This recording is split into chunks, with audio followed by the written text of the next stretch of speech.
Dövlət Su Ehtiyatları Agentliyinin tabeliyində olan Şəki Su Meliorasiya Sistemlərinin İstismar İdarəsi tərəfindən yaşayış məntəqələrinin və əkin sahələrinin sel sularına mühafizəsini təmin etmək məqsədi ilə çayların hövzəsindən müvafiq təmizləmə və təmir işləri görülüb. Çay məcralarında mexanizmlərlə 205 min kubmetr tənzimləmə işləri aparılıb.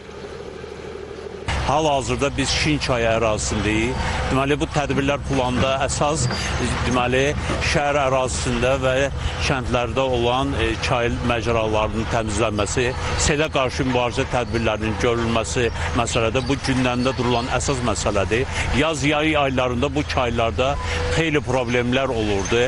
Ətraf kəndlərin sel təhlükəsi yaranırdı və ona görə də indidən bu tədbirlər planına uyğun olaraq işlər başlanılır. Bütün texnikalar cəlb olunmuş bu əraziyə və həm çayın məcrasının təmizlənməsi, həm selə qarşı mübarizə tədbirləri görülməsi işləri görülür. Yaz və payız aylarında çaylarda yaranan sel təhlükəsi sakinləri də narahat edirdi. Son vaxtlar görülən qabaqlayıcı tədbirlər isə sakinləri bu təhlükədən sığortalayıb. Bildiyimiz kimi Şin çayı Qafqazda ən yırtıcı çaylardan biridir. Bu çay vaxtilə sellər gəlirdi, çaylar, daşqınlar olurdu, kənd təsərrüfatına böyük ziyanlar vururdu. Yaxın kəndlərdə ziyanlıqlar çox vurmuşdu. Amma son illərdə dövlətimizi sağ olsun, ciddi tədbirlər görüb, çayın hövzələrində təmizləmə işləri aparıb və bu sel sularının qarşısını almağa böyük diqqət yetirib. Şəkidə 2025-ci ilin yay suvarması artıq yekunlaşıb. Hazırda isə növbəti mövsüm üçün hazırlıq işləri görülür. Təsərrüfatlar arası və təsərrüfat daxili suvarma kanallarında lildən təmizləmə işləri aparılır. Bundan başqa Dəhnə beton kanalının 1,7 km hissəsində cari təmir işləri görülüb. Cəyirli torpaq kanalının isə 5 km hissəsinin beton üzrə alınması işlərinə start verilib.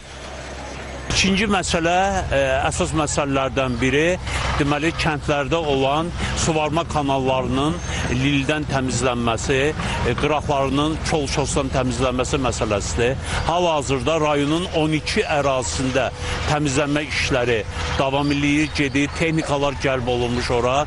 Dəhnə beton kanalında, Cəyirli kanalında, Baş Göynükdə, deməli, Laysqıda, Dəhnədə, Qudulada, İnkədə və digər kəndlərdə hal-hazırda beton kanalların və torpaq kanalların təmizlənmə işləri aparılır.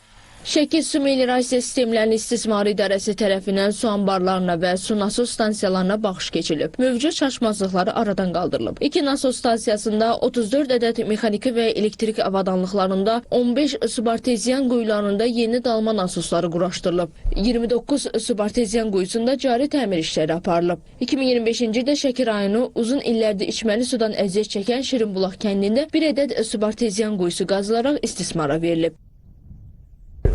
Kəndimiz coğrafi mövqeyinə və relyefinə görə dağlıq ərazidə yerləşir. Tarixən sudan biz çox körlük çəkmişik. Ehtiyacımız çox olub.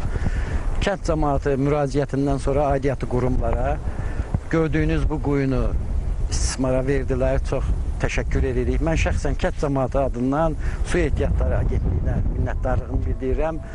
60-a yaxın evin demək olar ki 100% su problemi həll olundu. Minnətdarlığımızı bildiririk. Çox sağ olun. Qeyd edək ki, Şəki rayonunda 187 min nəfərə yaxın əhali yaşayır. Bundan 75.511 nəfərinə içməli su təchizatı xidmət göstərilir ki, bu da 17.352 abonent deməkdir. Su təchizatı və kanalizasiya sistemlərində 1148 ədəd iş əmri əsasında açılmış qəzalar aidiyyatı üzrə aradan qaldırılıb. Şəki şəhərinin içməli su və kanalizasiya sistemlərinin yenidən qurulması layihəsi çərçivəsində tikinti quraşdırma işləri hazırda davam etdirilir.